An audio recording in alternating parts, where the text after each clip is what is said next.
Okay, we are going to look at a couple more examples of figuring out what our discriminant is going to be and then analyzing it to determine how many and what kinds of solutions we need, right? So let's jump in. So our discriminant, just to remind us, right, I'm going to make this a little smaller here. So our discriminant is our b squared minus 4ac, okay? And so now, when we do that, right, and just as a quick reminder, if this is greater than 0, then we have two real solutions, right? If it is less than 0, we have two complex solutions. So those will be solutions with i's, right? And then if it's equal to 0, we will have one real solution. And that is a case where it looks like it just sits on the graph, like on the x-axis on the graph, and just hits in one point, right? It just kind of perches on it, either going up or down, doesn't matter. All right, and so what we need to remember is the form we're looking for to get our a, b, and c is this ax squared plus bx plus c equals 0. And so my a term is always the one that's in front of the x squared, b is always in front of the x, and c is the number that is by itself, and that's called a constant, for those of you who don't remember. So when I look at this, this is really close to being in this form, but the issue is there's an equal sign separating this, and we want this equal to 0 and everything on one side. So we just got to move this over to the other side. So I'll recopy this down here. We'll go equals -9. So our first step is going to be adding 9 to both sides, right? And so that will make this side 0, and then we'll have x squared minus 6x plus 9. All right? And now when I do my x squared plus bx plus c, I am going to list out what my coefficients are. So my a is 1, because there's no number there. All right? B is going to be -6, and c is 9. All right. So now let's do our razzle-dazzle and put it in this discriminant form here. So b squared is going to be -6 squared minus 4. A is 1, and c is 9. All right.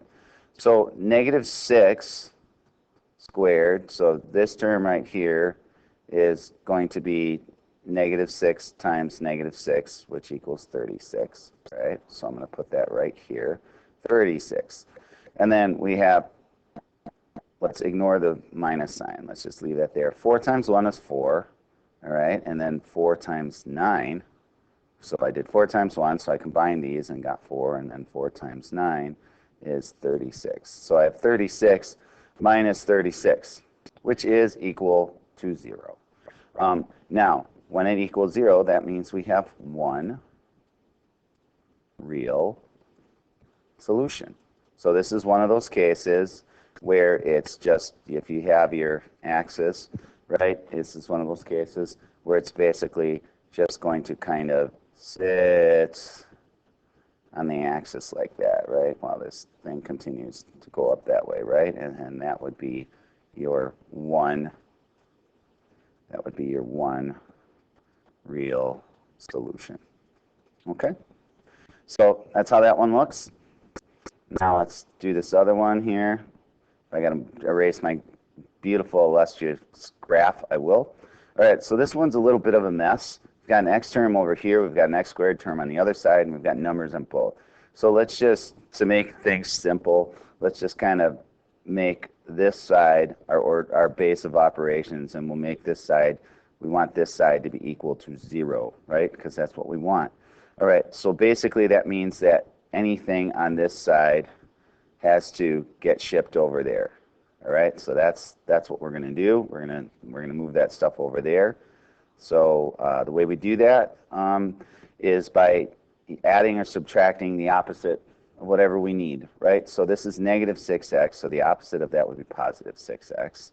and then we are going to add 8 also to the other side.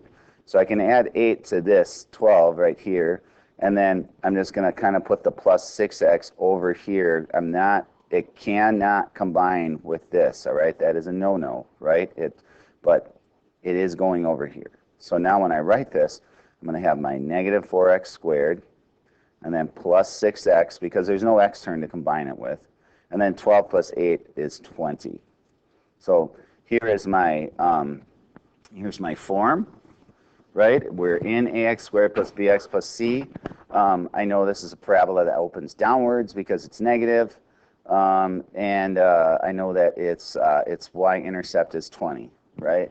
So I will now put this in my discriminant, right? So we have b squared minus 4ac. So my b is 6. So let's write that down really quick. My a is negative 4, my b is 6, and my c is 20. So I just took these numbers right there. The only negative one this time is my a, right? So b is 6. So it's going to be 6 squared minus 4 times my a is negative 4, and then my c is 20. All right, so this is going to be kind of big. All right, so we got 36 minus, and then let's ignore this negative sign for a second. I know that this term right here is going to be negative because there's one negative sign in there. So 4 times 4 is 16, and then I'm going to have 16 times 20. Right, so that gives me a 0 and 12. This gives me a 0 and 2. So this gives me 320. So I have 36 minus, and that's where our negative sign comes in, negative 320. Remember, we mentioned that this whole term was going to be negative. And again, I have a double negative. So this becomes 36 plus 320, which is 356.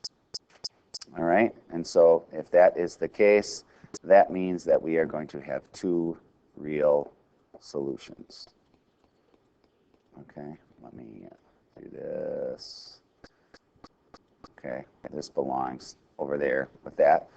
Okay, so that's how these work. Pretty straightforward arithmetic. You just got it. The hardest thing you're going to have to remember is when you have negatives. How does that work? And just remember that 2 negatives when you're dealing with multiplication always make a positive, right? Whether you're squaring it or you're multiplying things or when you have them by themselves, right? So that's kind of how that works, all right? So go forth and